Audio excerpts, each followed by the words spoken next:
Hey there guys, I'm SonicGhost and today we're here to do a game room tour video. Now, back in 2017, I put up a video here on the channel which detailed my setup at the time, but a lot of stuff has changed between now and then, as now I've changed out a lot of different equipment I use, and then there's overall other little things here and there that's changed in my setup. So let's go ahead and take a look at my new setup here to see what's changed in these past 5 years.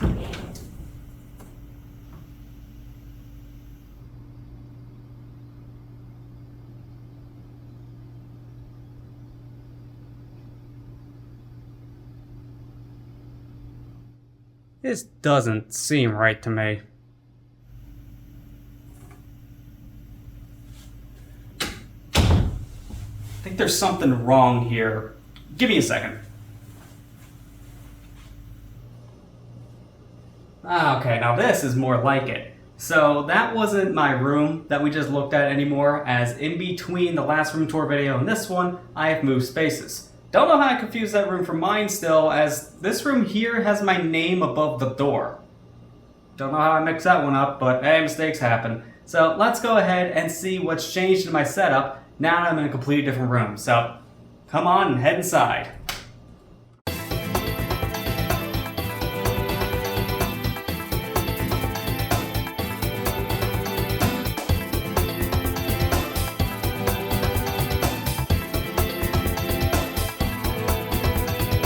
So this here is my space. This is where I work, I relax, I sleep, pretty much do everything in this said room. So let's go ahead and start off this room tour with everything that's on the left side of the room, starting off with all of my bookshelves. These here are where I keep all my physical releases of all the different video games I own for the many different systems in my collection. These are very packed bookshelves. At some point, I'm probably going to need to expand these and maybe get some new units, but for now, they do a great job at holding all of the physical games I own for all my systems. Down below on the very bottom shelf of the biggest, most bookshelf, I have these shoe boxes, and you may be wondering, what are these right here for? Well, simply put, these shoe boxes are where I store all of my cartridges for my older systems, say for games from the Nintendo Entertainment System, Super Nintendo, Nintendo 64, and so on. Shoeboxes I've always found to be a very inexpensive way of holding cartridge-based games, and these have held up for many different years for a bunch of my different cartridges. I also have this 3-drawer little bin on the bottom of my bookshelf, which holds a lot of my Game Boy based stuff, whether it be the cartridges for the Game Boy Color, and Game Boy Advance games I own, or some accessories for my Game Boy systems, or just flat out even my systems themselves if they fit in these little drawers. I also like to display some things on my bookshelf relating to some of the interests I have. A lot of it is video-based theme when you have things like Amiibo on the bookshelves, but there are some other base things here too, like some collectibles I've gotten from different collector's editions of games, or other gaming memorabilia that I found over the years from various different marketplaces. Next to my bookshelves, you'll find a nightstand here that houses a lot of my filming equipment. So all my filming equipment I just keep in one corner of the room, nicely tucked away for whenever I need to use it. I keep all my cameras in their own standalone camera bag, along with all their little extra accessories, like extra chargers, cords, SD cards, you name it. Inside this camera bag, I got 2 different cameras. The first off here is this Kodak Pix Pro camera that I use primarily just to take pictures of things or thumbnails, as this camera is really only good for photography purposes. It can record video, but it isn't in the highest quality. The other camera I keep in my camera bag is my trusty old Canon camcorder. This is the Canon Vixia HFR600 camcorder that I've owned now ever since 2015. This is able to shoot 1080p 60 FPS video, and it does a solid job at doing so. It has HDMI out along as a microphone input, so that way I can output this display to anything I want, whether it be a television or a capture card for streaming purposes, and I can use my own microphones like my lavalier microphone into this camera with relative ease. That way I don't have to worry about syncing up any extra audio in post-production. Now there's some other stuff over in the corner that I haven't really mentioned what it'll be used for. Well, this stuff is what I use to transform my little space here in the room into its own filming set. I essentially take a corner of my room, hang up a blanket, that way we have a nice backdrop, set up a table in front of it, get me some extra lights to set up right in front of things, and with this, I have a fully functional set to record videos in front of. And this is how filming my unboxing style videos look from the other side of the filming set.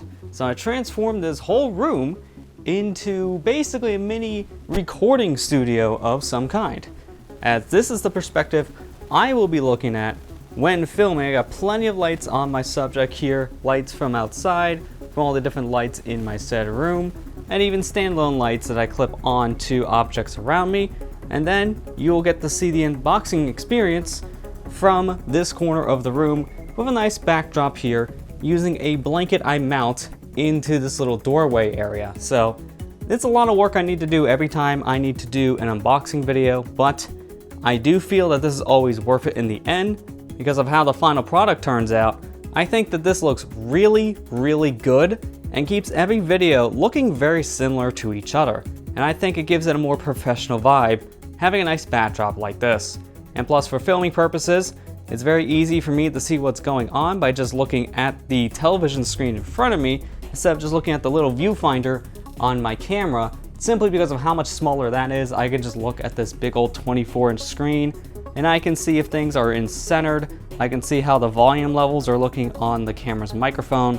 So everything about this whole setup I feel is very functional, while also looking very nice to boot. Jumping ahead to the other corner of the room, you will have the console setup here. So I have all of my game consoles all hooked up, all at the exact same time. That way I can go ahead and capture footage from whatever system I need to at that said given time. All these systems are stored on a 7-shelf wire rack. I originally bought a 5-shelf rack thinking that would be enough to hold all these consoles. Then I learned quickly that 5 shelves may not be enough to hold all of the different systems I own, so I expanded and got 2 more shelves for this said unit. This is just their standard old wire rack shelves that you can find at your local Walmart or Target, for example. Nothing special about them, but I do think that the open nature of the wire rack shelves really helps for heat dispersal, and I've also done a painstaking job at cable managing the whole space, so that way I can have every single cable look as invisible as possible. It's not an easy feat to make all these wires as tucked away in the different corners, but I do think that based on the job I've done, this shelf looks really nice and really presentable. I've run all of my systems into an HDMI switcher, so that way I can just press a button on the HDMI switcher to change inputs on the fly. This way I can have all my systems hook up at the exact same time and I don't have to interchange their HDMI cables to run a different system to a different display. I also have myself an upscaling unit here in the form of the XRGB FrameMeister. This upscaler I bought a few years back and I am very happy I did so, as now this unit is no longer in production. But it has been my favorite form of upscaling any retro system that you can think of. This thing has a multitude of different inputs. The FrameMeister takes composite, S-video, component, RGB, and HDMI inputs. It's a wide variety of different analog and even digital inputs that pretty much covers every single system that I own. Pretty much every retro system I own all feed into the FrameMeister in some fashion. This is a very, very powerful device that also lets you customize how your systems look with a bunch of different presets and other options to tweak the image exactly how you like it. The only issue I have with the FrameMeister is that this is a Japanese product, so the remote that it came with is all in Japanese. At this point, I've memorized what the buttons actually do, and if you're not really sure what the buttons really mean on the FrameMeister remote, there are little overlay guides that you can find online, which will translate the Japanese on the remote to English, making it a lot easier for you to use. Now we've come over here to the main attraction of the room. This here is my desk setup, and I got a lot going on here as you can see, but this is where I spend the majority of the time in this room, as whenever I'm working on anything, I'm over here at my desk. So We got all these different monitors here, we got audio equipment, we got streaming equipment. There's a lot of different things to go over, but I want to go ahead and talk about the thing I'm sitting in here. This is my desk chair, and this is a gaming chair specifically. Now, I've always heard bad stigmas about gaming office chairs as they're not really the most comfortable things in the world, and I've tried some out myself, and I can agree with a lot of those statements, but this chair is the most comfortable desk chair that I've sat in, and it's probably the best gaming chair I've seen out there, as it has a good amount of cushion, it has some good lumbar support for the back, so it's very comfortable to sit in this for long periods of time. And since I'm working at my desk for long periods of time, I need a good, solid chair to be sitting in, so this is a pretty good option. But now I want to go ahead and transition over to talking about the thing that powers all the different gear here on my desk, and the thing I primarily use to work on a daily basis. Let's go ahead and talk about my computer that I have sitting down below here at my desk. This here is my trusty computer I built in 2020 that runs the whole operation here at my desk. Inside this computer is an Asus ROG Strix Z490E gaming motherboard with a Intel Core i9-10850K CPU with 10 cores and 20 threads. I have 32 gigabytes of Corsair Vengeance DDR4 RAM running at 3200 MHz. For my graphics, I have an EVGA GeForce GTX 1080 SE Gaming GPU. Right below my graphics card, you'll find the capture card that I installed inside of my computer.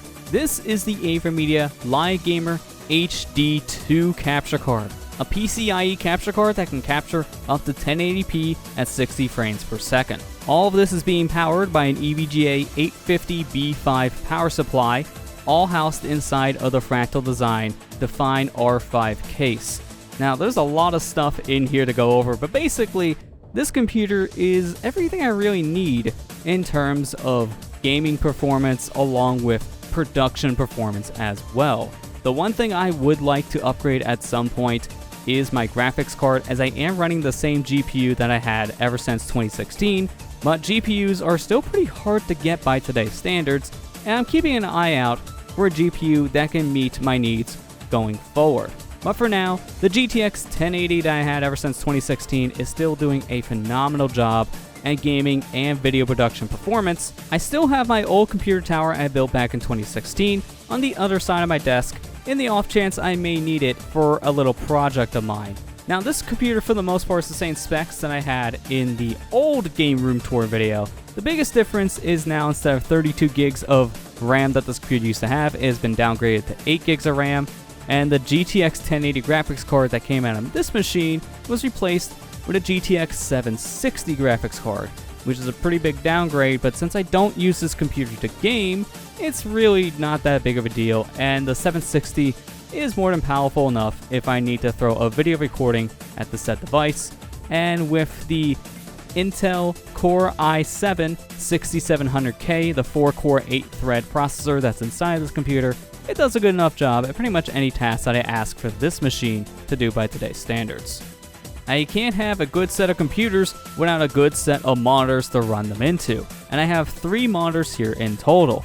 2 of those monitors are the same ones that were shown in my 2017 Game Room Tour video.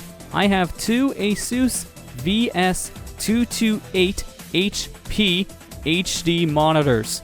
The name may be a mouthful, but these monitors themselves are good and reliable panels that I've been using for many years. My first one I got all the way back in 2015. But at this point, I mainly use these 2 as side panels, as they can only do 1080p at 60 frames per second, which is pretty good by today's standards, but I kind of want more. And to get more out of my monitor, I have the big boy in front of me. This here is the Acer 32-inch ED320QR monitor. This is a 1080p monitor that can run up to 165 Hz with AMD's FreeSync technology. This is a beast of a panel, and it's one I love using for pretty much any kind of task, whether it be playing games, working on different projects, watching content, you name it. This is a fantastic monitor with a bunch of different features. For the most part, I really don't use a lot of different features. I mainly cap my monitor's display at 120 Hz. That way is a nice divisible number into 60 frames per second when it comes to video capture purposes, but I do every once in a while toy around with the 165 Hz mode and the FreeSync mode. As with NVIDIA GPUs, you can actually force your graphics card to use a FreeSync monitor so you don't have to worry about screen tearing. If you don't know the whole ordeal about what VSync is or screen tearing, there's a bunch of different videos out there explaining the subject, but the gist of it is you need to have VSync turned on in a video game if you don't want to see screen tearing, as the data cannot keep up with the different frames interchanging in your gameplay. But using VSync can also degrade your game's performance. Using G-Sync or FreeSync technology via AMD or NVIDIA cards relieves all of the pressure from your system when it comes to using FreeSync without having any of the screen tearing. So you get the best of both worlds. And I will say, using this monitor with the FreeSync technology on, you can really start seeing those high frame rates in a lot of video games. It's a lot of fun to play games at max settings with this monitor and just see how far I can push my games. One of the features some people may really enjoy on this monitor is it has 3 different reticles that you can use to help make aiming in games a lot easier. Now, for me personally, I don't really use these aiming reticles on the monitor simply just because half the time they don't really help in a lot of the games I play, or it just flat out feels like cheating in some regards, as it makes some games much easier than they were ever intended to be when it comes to aiming. But this is a cool little feature if you want to get even more out of this monitor and make aiming in some games a little bit easier on you. Moving on to the other items here on my desk, we have my Elgato Stream Deck Mark II. This is yet another integral piece to my setup, as basically any piece of software on my computer I can control in some fashion using the Stream Deck. I primarily use my Elgato Stream Deck when I'm live streaming, as this makes for a very easy device to mess with things on the fly in a live stream, whether it be to change scenes, to adjust volume on sources, mute or unmute microphones, activate certain effects, you name it. The Stream Deck is an integral part to my streaming setup at this point. Every single stream, I use this thing multiple times, and it helps so much to have. I can see why a lot of people for years have recommended the Stream Deck for live streaming setups, but now more than ever, I can say the same thing with all of the different plugin supports from the community. This thing is a powerhouse. On top of one of my monitors, you will see the webcam that I use in a lot of my different videos and live streams. So let's go ahead and take a look at the video quality that we can get from that webcam. And this here is the perspective that you'll get out of my Logitech C920 webcam. I do think this webcam does have some pretty good video quality for a webcam that I bought back in 2015 when I was using this primarily for video calling and work for college-based stuff, but by today's standards, I mainly use this webcam for filming purposes, primarily when it comes to live streaming. So, if you checked out any of my live streams as of late, which if you haven't already, go follow the Twitch channel, twitch.tv/SonicGhost64. We stream every Tuesday and Thursday there at 7 p.m. Eastern Time. If you tuned into any of the streams this past year, you'll be very familiar with how this room looks from this perspective, as I've been using Facecam in my streams starting here in the year of 2022. And doing this has added a whole new element to the live streams, and you guys have seen a little more of my setup thanks to this. Here we can also see my trusty microphone, the Audio-Technica AT2020. This is a microphone I made a few videos on when I first got it. Overall, giving my first impressions of the device and checking out what comes in the package. So if you want to check those videos out, there'll be links down in the description below to those said AT2020 videos. I have this mic sitting on a nice boom arm here, which allows me to move it around in any position that I need, making setting this thing up a breeze. Anytime I need to get the mic, I just move the arm into place and we're ready to go. And if I gotta fix it in the middle of recording or a live stream, I just move it around real quick and you can't really even hear the little adjustments that I make. Doubly so helps having a shock mount on the mic, which will absorb a lot of the extra vibrations being picked up from your desk or your arm specifically. Having a pop filter on here also helps with those plosive sounds. That way I don't blow out your ears if I'm saying anything with a harsh P or B sound. But that is pretty much the audio setup. Now, I have everything running into my trusty audio interface, the Focusrite Scarlett Solo 3rd Gen, and this audio interface allows me to directly connect this XLR microphone into my computer and take that analog signal the microphone's putting out and convert it into a digital signal that a computer can use. And I do think that this gives a very rich and clean sound to my microphone. I've tried some other audio interfaces in the past, whether it be ones built into USB microphones or even just other standalone XLR interfaces. And from my experience, the Focusrite Scarlett Solo here has the cleanest preamps, giving me next to no analog or digital noise in my signal, so making it very, very clean audio recorded from my microphone, no matter what settings I use on the said device. Anytime I'm playing games online with friends and I'm in a voice call, I'll either use this microphone setup, I'm just going to be sitting here at the desk for a while, or if I want to be more mobile, maybe even sit in a different chair using a different computer, I'll go ahead and use this gaming headset of mine. This here is the Astro A10 gaming headset, specifically the one designed for PlayStation 4 with the blue color scheme. Realistically, it does not matter what version of this headset you get, as it's just using your standard 3.5mm jacks, which can connect to any device, including a computer. So now you're hearing an audio sample being recorded through the microphone here on the Astro A10 headset. And I gotta say, for a gaming headset that's priced at $60, this is a really solid sounding microphone. I've used a variety of different headsets over the years, and the microphones on those headsets range from sounding very tinny and hollow to just muddy and unusable. But this microphone has a very rich and clean sound with a good amount of bass, and it has a good job picking up a good amount of your vocal range, so you don't sound too quiet and then too loud at certain points. This just sounds nicely balanced. This is a really solid microphone I would actually consider using for videos and streams if I didn't already have a full-blown studio-grade microphone setup in my house. This thing sounds that good for a gaming headset microphone. The headphones themselves also sound really nice and rich, make it so it's very easy to hear things in the games that you're playing, and it helps keep a lot of that detail that is in a lot of different music and such. They're a little more heavy on the bass, but not to a point where it overdrives the sound. I think they have a pretty good sounding sound, so to say, for a gaming headset.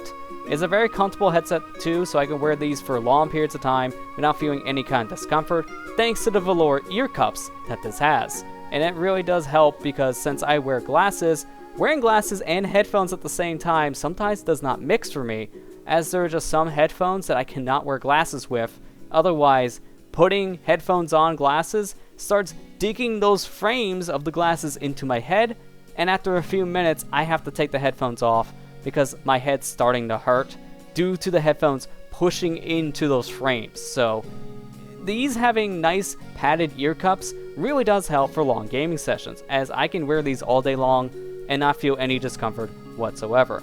Now, the only problem I do have with this headset is that it does pick up a good amount of noise around the microphone if you're moving things around, but that's kind of expected for a headset. But the biggest issue it does have is it doesn't do the best job when it comes to rejecting air noise. So if you're sitting under a fan, or if you're gonna breathe ever so slightly into the mic, it will pick up a lot of that sound, overdriving the mic capsule and blowing out your friend's eardrums. So I opted to buy a windscreen to put onto the said microphone itself to help reduce any of those air sounds being fed into the mic. Now that's pretty much a non-issue for me. This headset does have inline controls, so on the wire of the headset you go ahead and turn up and down the volume going into your ears. So that's one way you can control things, but you don't have a mute switch on here. Instead, if you want to mute your microphone, just flip it straight up.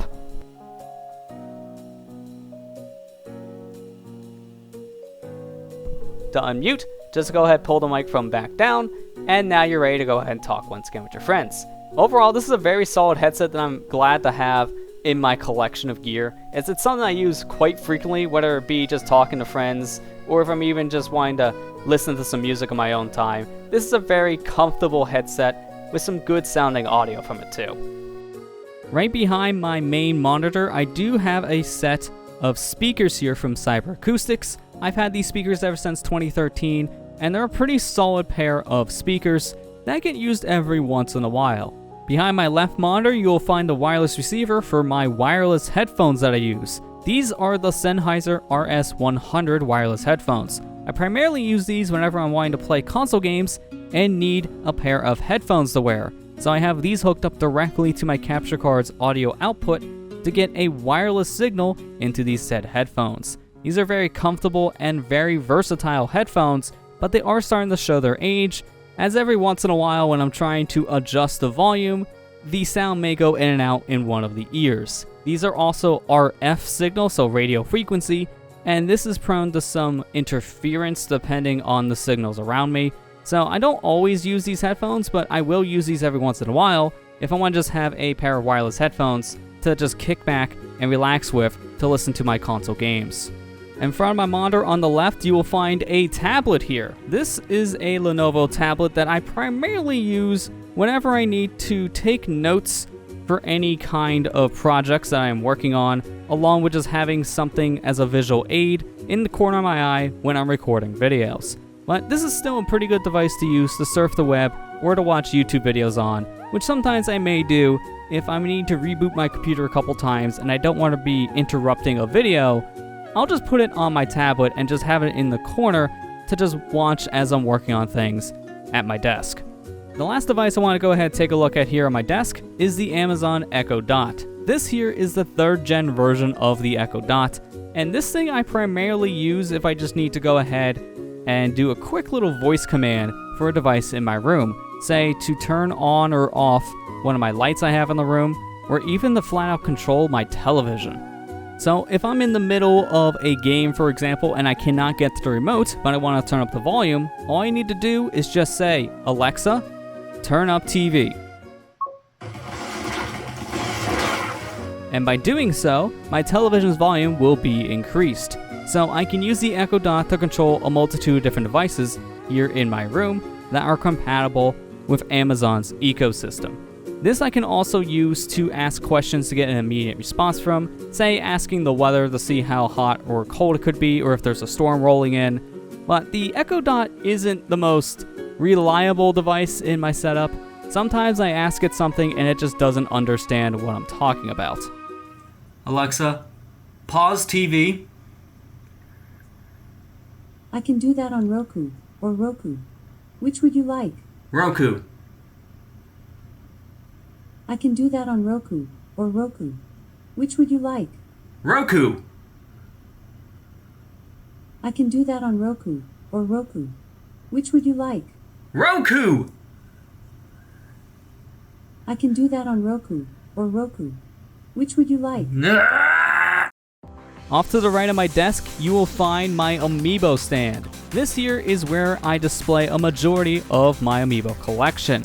Now, the Amiibo I own is a very curated list, as I only buy Amiibo from series that I'm personally interested in.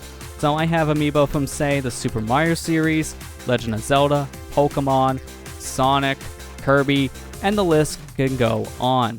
I really like how these Amiibo look on the shelving unit, as they look like trophies, which makes a lot of sense, as Amiibo design, or at least the Smash Bros. Line of Amiibo, were all based off of trophies from the Super Smash Bros. Series.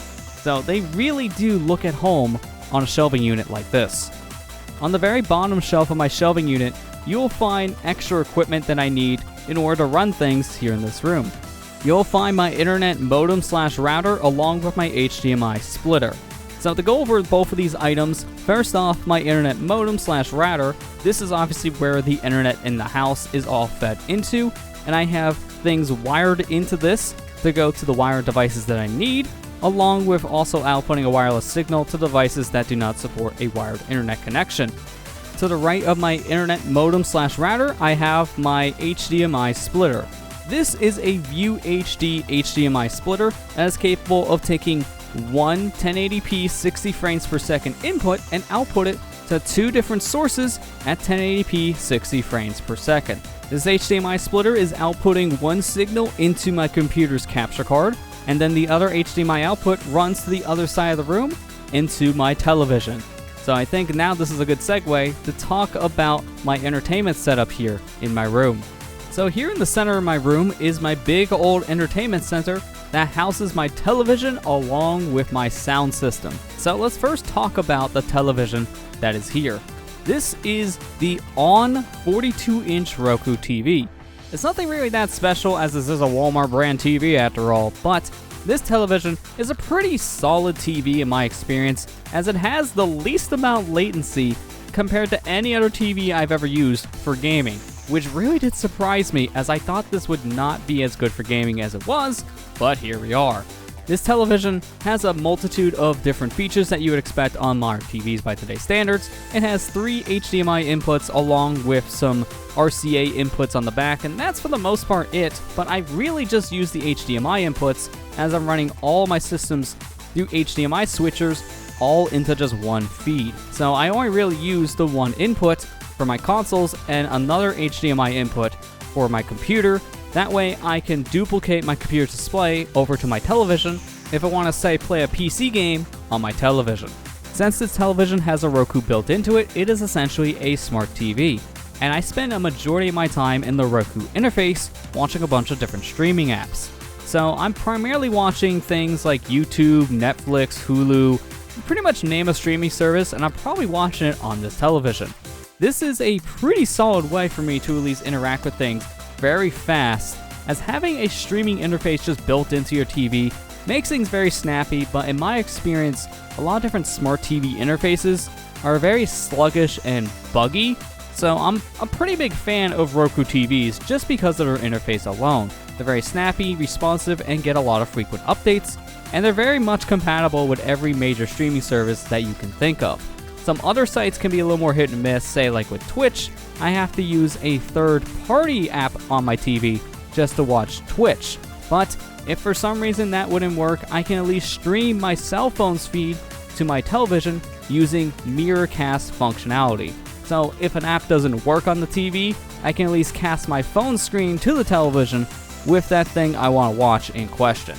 As mentioned earlier, since this is a Roku TV, it is compatible with the Amazon Echo Dot, allowing me to control my television using my voice. So I'll primarily use the Echo Dot to control my TV's volume or open up certain applications on the TV.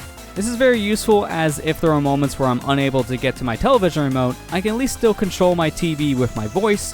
But since the Echo Dot doesn't always work as I would like it to with my television, having the remote on standby is always a good thing. The only major complaint I have when it comes to using this television of mine is that the built-in speakers on the TV aren't really the best. In my opinion, the TV's built-in speakers are very tinny and hollow, so I really don't use them. Instead, I use this TCL soundbar that's located above my television. This is the TCL Alto 6 soundbar. This has a multitude of different inputs and also supports Dolby Digital audio. I have this connected to my television via an HDMI input. That way it can take functionality from my TV and incorporate it into the soundbar, allow me to also control it with my television remote, making my setup very simplified. This also has Bluetooth built in, so I can use this soundbar to hook up my cell phone, for example, and listen to music very comfortably in my room. A lot of people aren't the biggest fan of soundbars, as to them they don't sound as good as having a full-blown sound setup in their room with full-blown speakers and a subwoofer, but to me, the sound being outputted from this TCL soundbar is very clean and rich. In fact, take a listen to it yourself.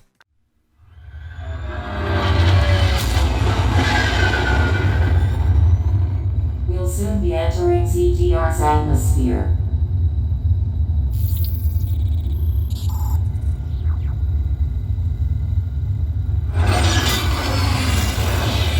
Bounty for this mission does not seem appropriate. The risk clearly outweighs the reward.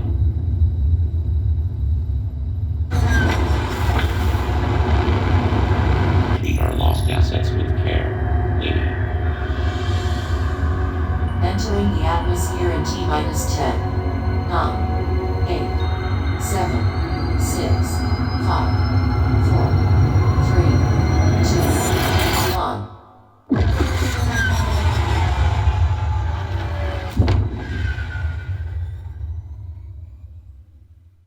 Now, it's not the easiest to showcase how something sounds here by just holding up a microphone to the device, but I think you guys got a general idea how the soundbar can sound in this video. It has a very clean and rich sound with a good amount of bass.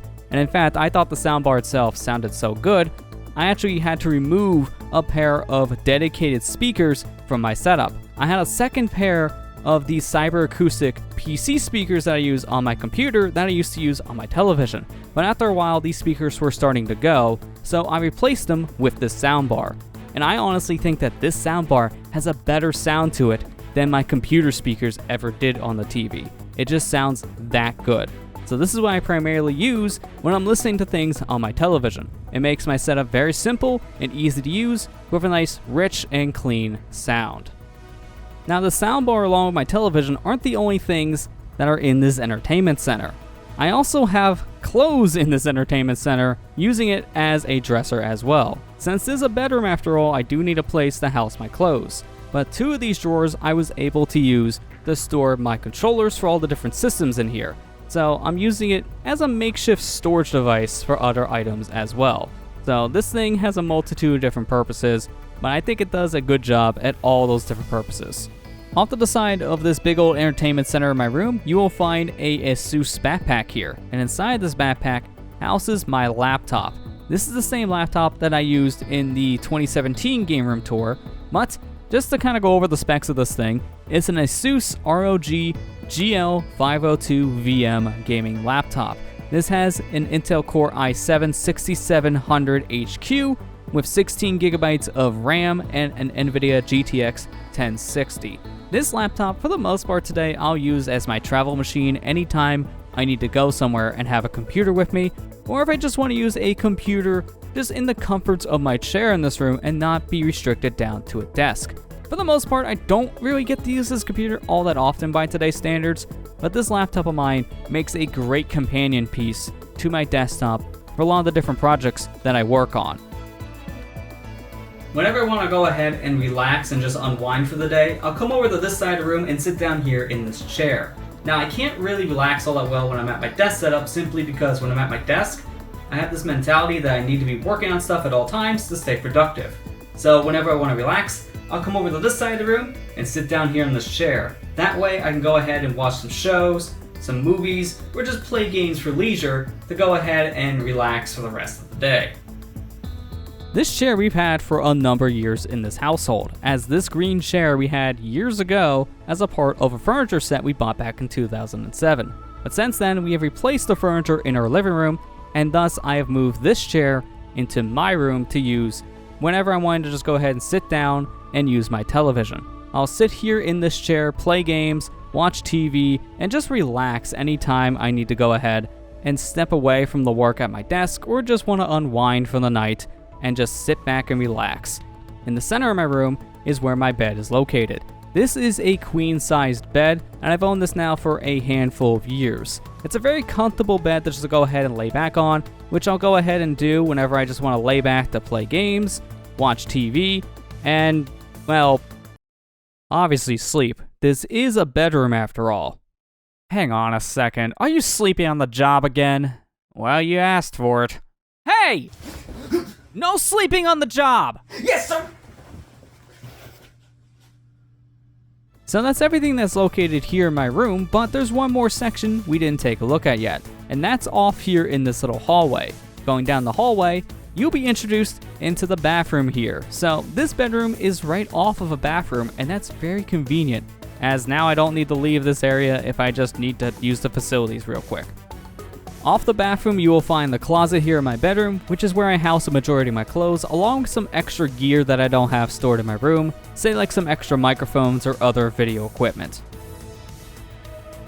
And with that, that's everything here in my room that I want to go ahead and share with you guys. As you can see, a lot of stuff has changed in the past 5 years between the last room tour video and this one, as I'm in a completely different space now with a lot of new stuff that I now use in my day-to-day life here. Overall, I'm very happy with the setup being a combination of a workspace along with a living space, as this is the first time I've really combined the two into one setup like this, and I think this room turned out really well, and I hope you guys enjoyed coming along here for the ride and seeing how I do things on a day-to-day basis here in my room. So with that said, thank you guys for watching this video. I hope you enjoyed this room tour video, and if you want to see how different things are, I will leave a link down in the description below to my old game room tour video I made back in 2017. But with that, that's going to conclude today's video. So thank you guys for watching, and I'll see you guys next time.